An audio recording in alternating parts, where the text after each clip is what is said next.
Hello everyone, आज की class में हम लोग प्रॉब्लम ऑन एजेस चैप्टर के सभी पीओक्यू डिस्कस करने वाले हैं। सीमेट एग्जाम में 2019 से लेकर के 2024 तक इस चैप्टर से टोटल 3 क्वेश्चंस पूछे गए हैं। क्वेश्चंस का लेवल क्या है, क्वेश्चंस किस टाइप के पूछे जाते हैं, आइए डिस्कस करते हैं। करा के 3 लोग हैं, पी क्यू आर। पी और क्यू और आर, इनकी एज है ए, इनकी एज बी है और इनकी एज जो है वो सी है। करा कि तीनों की एज का जो एवरेज है वो 32 ईयर्स है। एवरेज एज ऑफ पी यानी कि ए प्लस बी प्लस सी की वैल्यू दे रखा है 32। एवरेज 32 तीन लोगों का है, तो सम कितना होगा? 32 × 3 96। दूसरी बात कह रहा है कि ए जो ए क्यू की जो एज है, क्यू की एज मतलब बी, कह रहा है वो क्यू की एज है ए पी से 6 साल ज्यादा है। पी से 6 ईयर ज्यादा, पी का मतलब ए, यानी कि बी की वैल्यू A + 6 है। क्यू की एज यानी बी, पी की एज माने ए से 6 ईयर्स मोर है, यानी बी की वैल्यू A + 6। अगर मैं बी की जगह A + 6 रखता हूँ तो एक रिलेशन मिल जाएगा आपको। ए यहाँ पे देखिए क्या मिल रहा है, A + A 2A आएगा, और 2A + C की वैल्यू 96 में से सी जाएगा 90 आ जाएगा। इसी रिलेशन को आपको क्या करना, देखिए 2A + C = 90 आ गया। इसी के रिलेशन को आपको वेरीफाई करा देना, आपका काम खत्म हो जाएगा।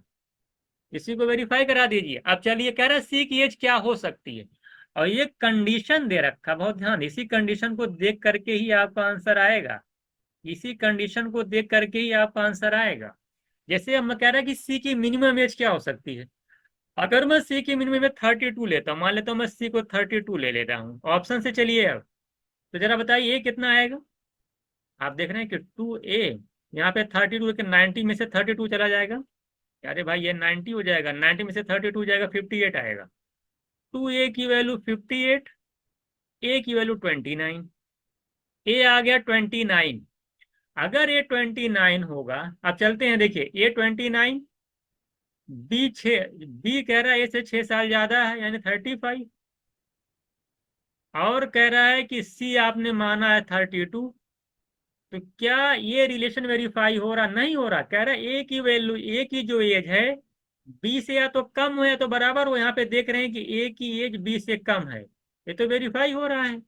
दूसरा कह रहा है कि जो बी की एज है वो सी से या तो लेस हो तो या तो इक्वल हो। इक्वल तो 35 32 है नहीं, लेकिन बी की एज क्या सी से लेस है? बी 35 है, सी 32 है, लेस नहीं है, ग्रेटर है, यानी 32 नहीं होगा। अब चलते हैं दूसरे नंबर पे, 34 लेके चेक कर लीजिए एक बार। 30 ऐसा बहुत आसान है, आपको बहुत ज्यादा टाइम नहीं लगेगा। जब सी में बहुत टाइम रहता है तो आप आसानी जल्दी कर ले जाएंगे। तो यहाँ पे अगर आप देखेंगे 2A, अगर आप 34 रखेंगे सी की जगह, यहाँ से 90 में से 34 जाएगा कि ना 56 आएगा। अब ये सब ओरली हो जाता है, 56, ए की वैल्यू 28 दायर निकल रही है। तो 2A की वैल्यू हो जाएगी, कितना आ जाएगी? आप यही चेक कर सकते हैं, जब 34 रखेंगे 58 ओरली निकल जाता है, ए की वैल्यू कितनी आ जाएगी देखिए, 56 है, ए की वैल्यू 58। मैं तो पूरा डिटेल में निकाल दे रहा हूँ ना। ए की वैल्यू 50, ए की वैल्यू कितनी आ जाएगी? 256 और 28 आ गई, ए की 28 आ गई। अब मैं अगर रखता हूँ, अगर A 28 है तो आप जानते हैं B 34 होगा। और सी भी क्या है, आपने लिया, आपकी बार 34 लिया है, वेरीफाई हो गया। देखिए ए बी से लेस है, और बी सी के इक्वल या लेस होना चाहिए। यहाँ पे इक्वल है कि नहीं है? देखिए बी सी के इक्वल या लेस होना चाहिए, जबकि यहाँ पे इक्वल है। यानी ये तीनों कंडीशन ये पूरी पूरी वेरीफाई हो रही है, तो ऑप्शन इज राइट आंसर। तो बस ये कंडीशन, यही आपका रिलेशन निकाल करके ऑप्शन से वेरीफाई कर देना था। मैंने पूरा डिटेल में समझाया कि कैसे कैसे वेरीफाई हो रहा है ना। आई होप आपको अच्छे से समझ में आ गया होगा कि क्वेश्चन में क्या था। क्वेश्चन मात्र, आप ये जान लिया, क्वेश्चन आपका 10 से 15 सेकंड का ही था। बस खाली मैं डिटेल आपको समझना था। Ratio of the son of age father age की दे रखा 1:5। देखिए सन है और फादर की एज का रेशियो दे रखा 1:5। उनका प्रोडक्ट दे रखा है 245। तो मान लेते हैं इनकी एज कितनी है, 1 है ना, इनकी 5 रेशियो में दे रखा, मान लेते हैं इसकी के है, इसकी मान लेते हैं 5 के है। रेशियो में जब भी कांस्टेंटों से मल्टीप्लाई किया जाता है, दोनों को मल्टीप्लाई करके दे रखा 245। तो यहाँ से आप देख रहे हैं 5 के स्क्वायर की वैल्यू अगर 245 है, तो 5 उधर अगर डिवाइड करेगा तो कितना 49, तो के स्क्वायर की वैल्यू 49, तो के की वैल्यू 7 आ जाएगी। तो आसानी से आप पहला टर्म और दूसरा टर्म निकाल लेंगे। 7 × 7 यानी सन की एज 7 हो गई, और 7 × 5 = 35, यानी फादर की एज जो है वो आपकी 35 है। कह रहा है कि 9 साल बाद, तो 9 साल बाद जरा बताइए, 9 इसमें भी ऐड हो जाएगा, 9 इसमें भी ऐड हो जाएगा, सन 16 ईयर्स का हो जाएगा, फादर 44 ईयर्स के हो जाएंगे। यहाँ से अगर मैं रेशियो निकालूंगा तो 4:11 आएगा, जबकि आपका 3:5 दे रखा है, यानी स्टेटमेंट इज सही नहीं है। तो पहला ऑप्शन तो ऐसे ही कैंसिल हो गया, दोनों ट्रू कह रहा था, और सी चला गया। अब बी और डी की बात देखते हैं। दूसरा कह रहा है कि मिल्क मैन 30 लीटर वाटर मिला था 70 लीटर मिल्क के अंदर। देखिए ये मिल्क मैन है, इसमें 30 लीटर वाटर है, ठीक है, और 70 लीटर आपका मिल्क है, मिला करके टोटल 100 लीटर है। यहाँ पे यानी जो रेशियो दे रखा मिल्क एंड वाटर का वो 3:7 है। अब कह रहा है इसका 1/5 उसने सेल कर दिया। 1/5 मतलब 100 का 1/5 करेंगे 20 लीटर्स। जब 20 लीटर सेल कर देगा तो आपको मिलेगा 80 लीटर। अब भी मिल्क और वाटर जो रेशियो में होंगे वो 3:7 के रेशियो, कॉन्सेंट्रेशन चेंज नहीं होगी, 3:7 के रेशियो में होंगे।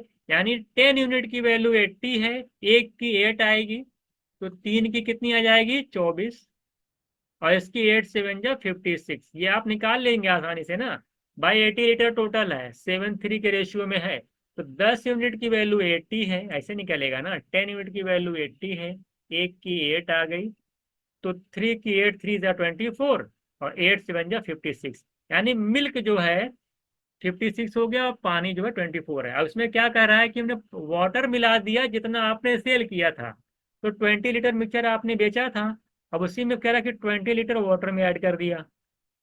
मिल्क तो उतना ही रहेगा, वाटर हो गया 44, और मिल्क तो आपका 56 ही रहेगा। अगर यहाँ से रेशियो निकालेंगे तो 11 कितना जाएगा 14, कितना जाएगा 11:14 आएगा। जबकि आंसर कह रहा है 2872 होगा, 2872 होगा, यानी ये तो गलत है। तो दोनों स्टेटमेंट यहाँ पे क्या आ रहे हैं, रॉन्ग आ रहे हैं, यानी B option is right answer. I hope. ऐसा बहुत ही आसान मिक्सचर एलिगेशन का क्वेश्चन है, ये किससे आया है, मिक्सचर एलिगेशन। देखिए इस तरह से क्वेश्चन पूछा है, और बेसिक पूछा है, आप लोगों को इसको बहुत आसानी से लगा ले जाएंगे जो भी पढ़ा होगा। जो क्वेश्चन आसान, में मैं ज्यादा टाइम नहीं दे रहा हूँ। कह रहा है कि 3 लोगों की टोटल एवरेज एज जो है 20 ईयर्स का, उनका रेशियो दे रखा है। कह रहा है ओल्डेस्ट फ्रेंड जो है 5 है। आंसर जो होगा 5 का मल्टीपल होगा, तो पहला ऑप्शन चला गया, सेकंड ऑप्शन चला गया। पहले देखते ही ओल्डेस्ट फ्रेंड 5 आ रहा है, यूनिट यानी 5 का मल्टीपल होगा, तो पहला गया दूसरा गया, ये भी 5 का मल्टीपल है, ये भी का है। अब हमको सॉल्व करना पड़ेगा। ये बताइए कि अगर एवरेज एज 20 है तो टोटल एज कितनी हो जाएगी, सबकी मिलाकर टोटल एज कितनी हो जाएगी, या बोले 20 × 3 यानी 60। और रेशियो में टोटल कितना बन रहा है, 3 + 2 + 5, देख लो 10 यूनिट। तो 10 यूनिट की वैल्यू दे रखी है 60, 5 यूनिट की पूछा है, बताओ कितना होगा। 10 6 5 6 यानी 30 ईयर आपका आंसर आ जाएगा। इतना ही करना, इसमें बहुत ही आसान क्वेश्चन है ये।